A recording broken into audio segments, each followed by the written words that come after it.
गर्मी में अपना घर छोड़ ससुराल में आए जेठानी के मायके वाले। आओ बहू रानी, घर के अंदर आओ। अगले दिन सुबह, चलो बहू, आज तुम्हारी पहली रसोई है। दोनों देवरानी जेठानी मिलकर बढ़िया बढ़िया पकवान बना लो। हे भगवान, इतनी गर्मी में इनको पकवान खाना है? ना बाबा ना, मुझसे नहीं बन पाएगा। माँ जी, मेरी ना तबीयत कुछ ठीक नहीं लग रही। एक काम करो ना देवरानी जी, आप पकवान बना लो ना। ये क्या, जेठानी जी तो बड़ी चालाक निकली। पहले दिन ही सारा काम मेरे ऊपर थोप दिया। अच्छा ठीक है, आप आराम कर लीजिए, मैं पकवान बना लेती हूँ। ये अचानक बहू की तबीयत को क्या हो गया? रात तक तो ठीक थी। अब अवंतिका अपने कमरे की एसी में बैठकर ठंडी ठंडी हवा खा रही होती है, वहीं दीपाली गर्मी में गैस के पास खड़ी होकर पकवान बना रही होती है। इतनी गर्मी में पकवान बनाकर तो मेरी हालत खराब हो गई। चलो अब सबको खिला देती हूँ। अब दीपाली डाइनिंग टेबल पर प्लेट में खाना लगा रही होती है, तभी कमरे के पास बने रेलिंग से झांकती हुई अवंतिका कहती है, देवरानी जी, मेरा खाना ना आप ऊपर ही ले आइए, मैं नीचे नहीं आ पाऊंगी। हाँ, गरम गरम खाना बनाकर रख दिया है, वो कम था जो अब इनको खाना अपने कमरे में चाहिए। हाँ जेठानी जी, मैं अभी पहुंचा दूंगी।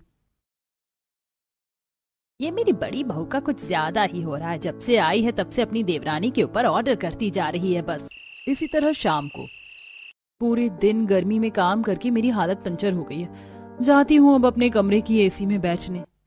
अब जहाँ दीपाली कमरे में जा रही होती है, वहीं सोफे पर बैठी अवंतिका अपना फोन चला रही थी। तभी वहाँ बबीता आकर कहती है, बड़ी बहू जा, शाम की चाय और नाश्ते में चूड़ा मूंगफली भून ले। शाम को मुझे हल्की हल्की भूख लग जाती है। चलो बढ़िया है, माँ जी ने जेठानी का नाम लिया, मैं तो बच गई। अरे मेरी बूढ़ी सास का दिमाग खराब है क्या? अब इतनी गर्मी में इसको चाय पीनी है, ऊपर से भुना हुआ चूड़ा और मूंगफली भी खाना है। अच्छा माँ जी, मैं बना देती हूँ। अवंतिका जैसी उठती है तभी दरवाजे की बेल बजती है। अवंतिका जाकर दरवाजा खोलती है, जहाँ अवंतिका के मायके से उसकी माँ, दोनों बहन और भाई आकर खड़े होते हैं। अरे आप लोग अचानक? बड़ी बहू के पास आई थी तो सोचा तुझसे भी मिलती जाऊं। हाँ हाँ समधन जी, बिल्कुल सही सोचा आपने। देवरानी जी, अब मैं तो शाम का चाय नाश्ता बना नहीं पाऊंगी। मैं अपने मायके वालों के साथ अपने कमरे में जा रही हूँ। जब तक आप चाय नाश्ता और उसके साथ कुछ और स्नैक्स भी बना दीजिएगा ना। भैंस की आंख, मैं तो फिर फंस गई गर्मी में। ठीक है जेठानी जी, आप जाइए, मैं बना देती हूँ। बेचारी मेरी छोटी बहू, अब फिर उसे गर्मी में इतना काम करना पड़ेगा। अब अवंतिका अपने पूरे मायके वालों के साथ एसी की ठंडी ठंडी हवा खा रही होती। कुछ देर बाद दीपाली चाय और अन्य स्नैक्स बनाकर जेठानी के मायके वालों को देती है। अरे वाह दीदी, आपका कमरा तो कितना ठंडा हो रहा है एसी से। हाँ, वो सब छोड़ किशोर, देख बड़ी दीदी के ससुराल वालों ने कितने टेस्टी टेस्टी स्नैक्स बनाए हैं। चल एसी की ठंडी ठंडी हवा में इनको खाते हैं। अगले दिन सुबह, देवरानी जी, जब तक गैस पर खाना चढ़ा रखा है आपने, तब तक मेरे मायके वालों के लिए कुछ ठंडे फ्रूट्स और जूस ले आइए मेरे कमरे में। इतना कहकर अवंतिका फिर से मायके वालों के साथ एसी में बैठ जाती है। ला छोटी बहू, मैं तेरी काम में थोड़ी मदद कर देती हूँ। नहीं माँ जी, मैं कर लूंगी, आप रहने दीजिए। बबीता के जाने के बाद दीपाली, माँ जी से तो कह दिया मैं कर लूंगी, पर घर में तो फ्रूट्स और जूस हैं ही नहीं। अब मुझे गर्मी में बाहर जाना होगा। अब दीपाली भरी गर्मी में मार्केट से ठंडे तासीर के फल और जूस खरीद कर लाती है और अपने जेठानी के मायके वालों को खिलाती पिलाती है। इसी तरह 15-20 दिन गुजर जाते हैं।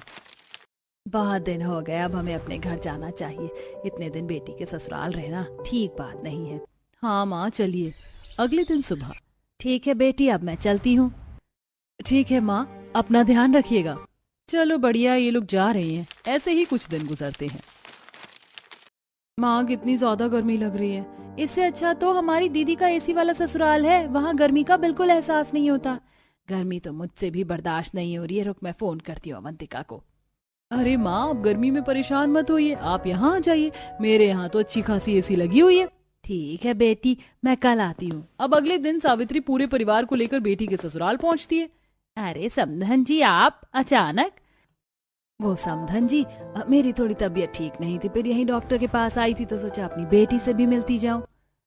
लो जी, 2 दिन आराम नहीं किया कि फिर से मेरी रील बनाने जेठानी जी के मायके वाले आ गए। अब जहां दीपाली भरी गर्मी में अपनी जेठानी के मायके वालों की सेवा पानी कर रही थी, वहीं उसकी जेठानी अपने मायके वालों के साथ सारा सारा दिन एसी में बैठी रहती थी। दीदी दीदी, आज अपनी देवरानी को बोलो ना हमारे लिए खाने में चिकन बिरयानी, सीख कबाब, पुदीने की चटनी और बूंदी का रायता बना ले। अब अपनी जेठानी के कहने पर रात के खाने में दीपाली चिकन बिरयानी, सीख कबाब, पुदीना चटनी, रायता बनाकर जेठानी के मायके वालों को खिलाती है। ऐसे ही कुछ दिन गुजरते हैं और एक दिन सावित्री के पास एक अर्जेंट फोन कॉल आता है। बेटी, मुझे कल सुबह यहाँ से निकलना होगा, पड़ोस के घर में कुछ बात हो गई है। चलो बला टली। अगले दिन सुबह जेठानी के मायके वाले अपने घर लौट जाते हैं और ऐसे ही कुछ दिन गुजरते हैं। बेटी के घर में एसी की हवा खा खा के तो मुझे एसी की आदत लग गई है। मेरा तो अब यहाँ गर्मी में दम घुट रहा है। अब 3 से 4 दिन बाद सावित्री फिर से एक झूठा बहाना करके अपनी बेटी के ससुराल पहुंच जाती है। अरे ये लोग फिर अपनी पूरी पलटन के साथ उठकर यहाँ पर आ गए। इन लोगों के पास और कोई काम नहीं है क्या, जो मेरे घर में आकर मेरी एसी का बिल बढ़ाने आ जाते हैं। बड़ी बहू, तेरे मायके वाले हैं, संभाल इनको। अच्छा हुआ मेरे मायके वाले आ गए, इनके आने से मुझे घर के काम से छुटकारा मिल जाता है। चलो माँ, दीपा, सिया, किशोर, चलो मेरे कमरे की एसी में बैठ जाओ, बाहर गर्मी से आए हो ना। कुछ देर बाद अवंतिका रसोई में आती है, जहाँ उसकी देवरानी गर्मी में पसीने से भीगती हुई गैस के पास खड़ी होकर सबके लिए खाना बना रही होती है। जेठानी जी, आप मिल गई आपको फुर्सत रसोई में आने की? अरे जेठानी जी, कभी रसोई में आकर मेरी मदद भी करवा दिया करिए। मैं अकेले ससुराल और आपके मायके वालों के लिए गर्मी में खाना बना बना कर परेशान होती रहती हूँ और आप आराम से एसी की ठंडी ठंडी हवा खाती हैं। क्या मुझे गर्मी नहीं लगती? ऐसे क्यों बोल रही हो देवरानी जी? अब मेरे मायके वाले आए हैं तो तुम खाना बना रही हो, अगर तुम्हारे मायके वाले आएंगे तो मैं भी तुम्हारी मदद करवा दूंगी। दूर खड़ी बबीता ये सारी बातें सुनते हुए, बड़ी बहू का आप कुछ ज्यादा ही हो रहा है, सच कहूँ तो पानी सर से ऊपर जा रहा है। अब मुझे खुद अपनी छोटी बहू का साथ देना होगा। तभी अगले दिन सुबह दरवाजे की डोरबेल बजती। दीपाली दरवाजा खोलती, जहाँ उसके मायके से उसके माता पिता, बहन भाई आकर खड़े होते। माँ, पिताजी, बहन, भैया, आप भी आए हैं, आइए ना, अंदर आइए। बड़ी बहू जा फटाफट छोटी बहू के मायके वालों के लिए कुछ खाने का बना ले। छोटी बहू जा तू अपने परिवार वालों के साथ अपने कमरे में बैठ और सुन, एसी ऑन कर लियो। हैं? देवरानी जी के मायके वाले भी आ गए। अब अवंतिका फटाफट खाना बनाकर देवरानी के कमरे में पहुंचाती, तभी उसके मायके वाले, अरे बेटी मेरा खाना तो पहुंचा दे। दीदी मेरे लिए भी लाना, मुझे भी भूख लग रही है। अभी लाई। गर्मी में परेशान होती है अवंतिका। अरे बाप रे, कितनी गर्मी लग रही है रसोई में। देवरानी जी कैसे इतने सारे लोगों का खाना अकेले बना रही थी। दूसरी तरफ दीपाली अपने कमरे में एसी की ठंडी ठंडी हवा खाते हुए अपने मायके वालों के साथ। और बताओ माँ, आप कैसी हो? दीदी, मैं, भैया, मम्मी, पापा सब ठीक है। हाँ बेटी, तू हमारी चिंता मत कर। कुछ देर बाद अवंतिका अपने और देवरानी के मायके वालों का रात का खाना परोसती है। बड़ी बहू जा अपने और देवरानी के मायके वाले के लिए मीठे में मूंग दाल का हलवा बना ले, बड़ा मन कर रहा है खाने का। अभी लाई। ये भगवान, 2 दिन में मेरी हालत खराब हो गई इतनी गर्मी में सबकी फरमाइश पूरी करते करते। अगर यही हाल रहा तो मैं जल्द ही इस घर की नौकरानी बन जाऊंगी। नहीं, मुझे कुछ करना होगा। तभी अगले दिन अवंतिका एक एसी रिपेयर वाले को पट्टी पढ़ाकर घर बुलाती है। क्या हुआ भैया, ठीक नहीं हो पाएगा क्या एसी? जी, एसी में वायर शॉर्ट हुआ है, अब ये ठीक नहीं हो पाएगा। अब एसी खराब होने से अगले दिन जेठानी के मायके वाले गर्मी से परेशान होकर, ठीक है बेटी, अब हम लोग चलते हैं, घर भी तो देखना है ना। हाँ माँ, सही कहा। इसी तरह अगले दिन देवरानी के मायके वाले भी अपनी बेटी से मिलकर चले जाते। तभी सोफे पर बैठकर चैन की सांस लेती हुई अवंतिका, अब जान में जान आई। मेरी तो हालत पतली हो गई थी गर्मी में इतना सारा काम करके। अच्छा बहू, 2 दिन 2 परिवार को खाना बनाकर खिलाने में तेरी हालत खराब हो गई, और इतने दिन से जो तू एसी की ठंडी ठंडी हवा खाकर गर्मी में अपनी देवरानी से काम करवा रही थी उसका क्या? और इस घर में छोटी बहू के मायके वालों को मैंने ही बुलाया था ताकि तुझे पता चले कि गर्मी में जब काम का भार सर पर पड़ता है तो कैसा महसूस होता है। सॉरी देवरानी जी, मुझे आपके साथ ऐसा नहीं करना चाहिए था, मुझे माफ कर दो। आज से मैं आपके साथ मिल बांट के काम करूंगी। दीपाली अपनी जेठानी को माफ कर देती है। इस दिन के बाद से दोनों देवरानी जेठानी मिलकर पूरा घर संभालती हैं। बहुओं, दिव्या और सिया, मेरी बात सुनो। तुम जानती ही हो कि गर्मियों की छुट्टियां हो गई हैं, तो कल तुम्हारी दोनों ननद रहने आ रही है। मैं ये बता रही थी। क्या दोनों ननद आ रही हैं? इसका मतलब उन दोनों की खातिरदारी काम। हे भगवान, गर्मी में इतने लोगों की रोटी मैं नहीं बना सकती हूँ। अच्छा ही है माँ जो ननद जी ने आने का मन बनाया, इसी बहाने घर में थोड़ी रौनक सी हो जाएगी। ठीक है, हम दोनों मिलकर कल के लिए सारी तैयारी कर लेंगे। फिलहाल आप बताएं कि आज क्या बनेगा। माँ, आज क्यों ना मसाले के चावल बना ले, गर्मी भी बहुत है, ऐसे में कौन ही खड़े होकर रोटी बनाएगा। नहीं सिया बहू, तू तो जानती है कि हमारे घर में ये चावल वावल कहाँ ही खाए जाते हैं। अगर बना भी दिए तो कोई नहीं खाएगा। नहीं नहीं, चावल वावल नहीं, रोटी ही बनाना। तो ठीक है माँ जी, रोटी दिव्या बना लेगी। मेरे बस की नहीं ऐसे गर्मी में रोटी सेकना। चावल खाने हो तो बता दो, मैं बना दूं, नहीं तो रोटी तो दिव्या ही डाल देगी। नहीं भाभी, जब चावल कोई खाएगा ही नहीं तो बनाने से क्या फायदा। मैं रोटी ही बना दूंगी और साथ में माँ जी आलू की सब्जी। सही है? हाँ सही है बहू। हेमा की बात सुनकर दिव्या रसोई में सभी के लिए खाना बनाने को चली गई। दिव्या और सिया दोनों हेमा की बहुएं थी, जिनमें सिया बड़ी तो थी लेकिन उसे परिवार का ज्यादा ख्याल नहीं था। वहीं दिव्या सभी के बारे में सोचती थी और वो निहायत ही साफ दिल की थी। आज भी दिव्या ने खड़े होकर पूरे परिवार के लिए रोटी सब्जी बनाई, जबकि सिया ने इस सब में उसकी जरा भी मदद नहीं की। ऐसे ही अगले दिन मेरी बेटी आ गई। अरे रे, मेरी नवासी नवासा भी आए हैं। आ जाओ बच्चों, अंदर आओ। दामाद जी, आप भी अंदर आ जाओ। हेमा ऐसे ही स्वागत करते हुए अपनी दोनों बेटी दामादों को अंदर ले आई। माँ जल्दी से ठंडा पानी लाओ, बहुत गर्मी लग रही है। लो ननद जी पियो पानी। माँ जी, अब तो दोनों ननद जी भी आ गई हैं। अब बताएं मैं क्या बनाऊं? कहो तो वेज बिरयानी बना दूं। नहीं नहीं भाभी, चावल नहीं। दीदी आई हैं तो आज तो कढ़ाई पनीर के साथ पूरी और आलू मटर के साथ रोटी बनाना, वही खाएंगे हम लोग। अच्छा माँ जी, जरा साइड तो आना। हाँ बोल। माँ जी, इतनी गर्मी है, ऊपर से इतने सारे लोग, अगर ये सभी चावल खा लेंगे तो सही है, नहीं तो मैं रोटी नहीं बनाने वाली हूँ। तू रोटी नहीं बनाएगी और ये लोग चावल नहीं खाएंगे तो फिर सभी को क्या खिलाऊंगी? बाहर से रोटी मैं मंगवा नहीं सकती, नहीं तो दोनों दामाद कहेंगे कि ससुराल जाकर किसी से खातिरदारी में 4 रोटी भी नहीं डाली गई। माँ जी आप चिंता ना करो, मैं हूँ ना, कोई नहीं, मैं रोटी सब्जी बना दूंगी। हाय मेरी बहू हर चीज का ख्याल रखती है। ठीक है, तू रोटी सब्जी बना लेना और सिया तू थोड़े से चावल भी बना लेना, जरा अच्छे लगेंगे। हेमा की बात को सुनकर दोनों बहुएं रसोई में गईं। गर्मी का मौसम था, ऐसे में सिया तो जल्दी से जरा से चावल चढ़ाकर निकल आई, लेकिन दिव्या का काम बहुत ज्यादा था।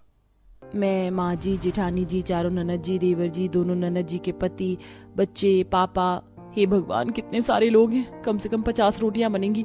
मुझे आटा भी बड़े बर्तन में ही लगाना पड़ेगा।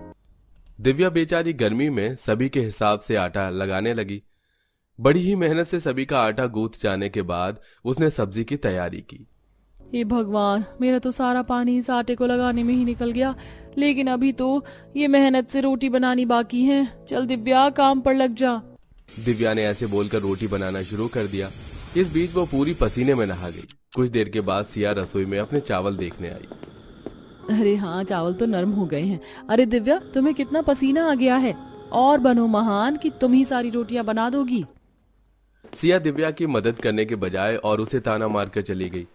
किसी तरह दिव्या ने सभी के लिए खाना बनाया और सभी को उसने खाना खिलवाया। जिस बीच घर वाले दिव्या की बनाई हुई रोटियों को सारा ही खाना खा गए और दिव्या को बस चावल ही चावल खाने पड़े। ऐसे ही अगले दिन। माँ, कल मैंने पूरी 45 रोटियां बनाई थी जो कि कम पड़ गई। अब आप मुझे बताएं कि आज मैं कितनी रोटी बनाऊं? बहू, 9 लोग तो घर में हम ही हैं, फिर 6 लोग तेरी नंदों की फैमिली के हो गए हैं, और आज तो दोपहर से पहले तुम्हारी बुआ सास का परिवार भी घर आ रहा है। तुम ना दुगनी रोटी बनाना, तभी पूरा पड़ पाएगा। सब्जी वगैरह सिया बना देगी। माँ जी, आपको बात समझ नहीं आती है क्या? अगर चावल बनवाने हो तो मुझसे बोलो, मैं 70 लोगों के लिए भी चावल बनाने से नहीं डरूंगी, लेकिन रोटी सब्जी को मैं हाथ भी नहीं लगाऊंगी। अगर बहू को फिक्र है तो बाहर से बना लो, क्योंकि मुझे महान बनने का कोई शौक नहीं है। सिया के साफ मना करने के बाद अब दिव्या के पास कोई ऑप्शन नहीं था।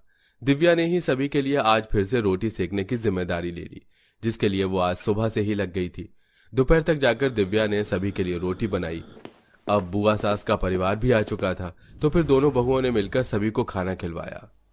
भाई वाह, गर्मी में हल्के मिर्च मसालों का खाना और हाथ की रोटी, मजा ही आ। लगता है कि इस बेचारी ने इतनी रोटियां बनाई हैं, तभी तो इसकी हालत बिल्कुल खराब दिख रही है। जया को दिव्या का चेहरा दिख गया था। ऐसे ही सिलसिला चला। रोज दोनों वक्त रोटी देवरानी बनाती और जेठानी जरा से चावल बनाकर फरार हो जाती थी। ऐसे ही सिलसिला जारी था और आज हेमा सभी मेहमानों को बाहर घुमाने लेकर जा रही थी। माँ जी, आप सभी बाहर जा रहे हो? इसका मतलब खाना क्या आज सभी बाहर ही खाएंगे? नहीं मेरी बच्ची, तेरी बुआ सास है ना, उन्हें तो बाहर के खाने से सख्त नफरत है। कोई भी बाहर खाना नहीं खाएगा, लेकिन सभी चले जाएंगे तो खाना कौन बनाएगा? एक काम कर दिव्या, तू यहीं रुक जाओ, रोटी सब्जी बना ले, मैं बस कुछ ही देर में इन सबको घुमा कर आ रही हूँ। हेमा ने जैसे बोला दिव्या ने वैसे ही किया। वो घर में ही खाना बनाने को अकेली रुक गई और सिया समेत सभी मेहमान और घर वाले घूमने को निकल गए। पूरा परिवार गर्मी में शाम में सबसे पहले एक पार्क में पहुंचा, जहां उन सभी ने आइसक्रीम खाई। मेरा पुराना शहर आज भी उतना ही सुंदर है जैसे पहले था। यहाँ कितना सुकून भी है। आपका फेवरेट फ्लेवर स्ट्रॉबेरी है? मुझे ये शादी से पहले पसंद था। सभी ने ऐसे ही मजे किए। पार्क घूमकर वो सभी रेस्टोरेंट गए, जहां सभी ने एक एक बर्गर खाया और फिर उन्होंने अपने घर का रुख किया। एक तरफ जहां घर वाले मजे कर रहे थे, वहीं बेचारी दिव्या सभी के लिए गर्मी में रोटियां बनाने में बिजी थी। अरे दिव्या बहू, खोल भी दे। माँ जी आ गए आप लोग। दिव्या बेटा, तू घर में है? तू यहाँ क्या कर रही है? बुआ सास जी, मैं सभी के लिए खाना बनाने को रुकी थी, खाना बस तैयार ही है, आप लोग खा लीजिए। दिव्या की बात सुनकर जया ने सिया को घूर कर देखा। क्यों रे बहू रानी, बस दिव्या ही इस घर की बहू है, तो कुछ नहीं लगती हम लोगों की? क्या हो गया? मैं जब से आई हूँ देख रही हूँ कि रोजाना रोटी सब्जी वो भी इतने सारे लोगों में दिव्या ही कर रही है। तेरा कोई फर्ज नहीं है? बोल। क्यों नहीं है? और मैं क्या मना करती हूँ खाना वाना बनाने को? बस यही शांत हो जा। अगर तू मना नहीं करती है ना तो ठीक है, कल का खाना तू बनाएगी और चावल नहीं, रोटी सब्जी। ठीक है, इसमें कौन सी बड़ी बात है? सिया खाना बनाने को मान गई। बस फिर क्या था, जैसे ही अगला दिन निकला, जया ने सिया को ही दोपहर के खाने का मेन्यू सौंप दिया। सिया भी अच्छी बनने को रसोई में आ गई और ये क्या, मैंने क्यों अपने ही पांव पर खुद ही कुल्हाड़ी मार ली? कितनी सारी रोटी बनानी पड़ेगी अब। हाँ। सिया सभी लोगों की रोटी बनाने के लिए खड़ी हो गई। अभी उसने आटा ही गूंथा था जो उसकी हालत खराब हुई। आज तो मेरा सारा दम ही निकल जाना है। चलो, ध्यान नहीं देती, झटपट रोटी बनाकर हट जाती हूँ। सिया बेचारी रोटी बनाने को खड़ी तो हुई, लेकिन कुछ ही देर के बाद उसकी हालत खराब हो गई। अब सिया के खड़े होने की बस की बात नहीं थी। वो जैसे जैसे रोटी डाल रही थी कि पीछे से दिव्या आ गई और बोली, भाभी कितनी रोटी बन गई? अभी तो 10 ही बनी है। हटिए, अब थोड़ी सी रोटी मैं डाल देती हूँ। वैसे भी इतनी सारी रोटी बनाना आसान काम नहीं है। तुम मेरी मदद करवाओगी? हाँ, क्यों नहीं। दिव्या ने ऐसे बोलकर सिया के साथ काम करवाना शुरू किया। अब सिया को एहसास हो रहा था कि उसने दिव्या के साथ कितना गलत किया था। अब उसे दिखाई दे रहा था कि जिस लड़की को वो हमेशा कामों में अकेले धकेले रखती थी, वो आज उसके ही काम में हाथ बटा रही थी। तुम मेरी मदद क्यों करवा रही हो? मैंने तो कभी तुम्हारी मदद नहीं की, जबकि तुमने तो कितने वक्त इतनी सारी ही रोटियां बनाई हैं दिव्या। क्योंकि मैं जानती हूँ कि ये काम आसान नहीं है भाभी। अब ये सब छोड़िए, घर परिवार में तो मिलकर ही काम करना चाहिए। चलिए मिलकर सभी को खाना खिलाते हैं। दिव्या की बात से सिया को आज काफी सीख मिली। आज के बाद से अब कभी सिया ने दिव्या को अकेले काम में नहीं धकेला। अब दोनों देवरानी जिठानी मिलकर काम किया करती थी और अब सब कुछ ठीक हो चुका था।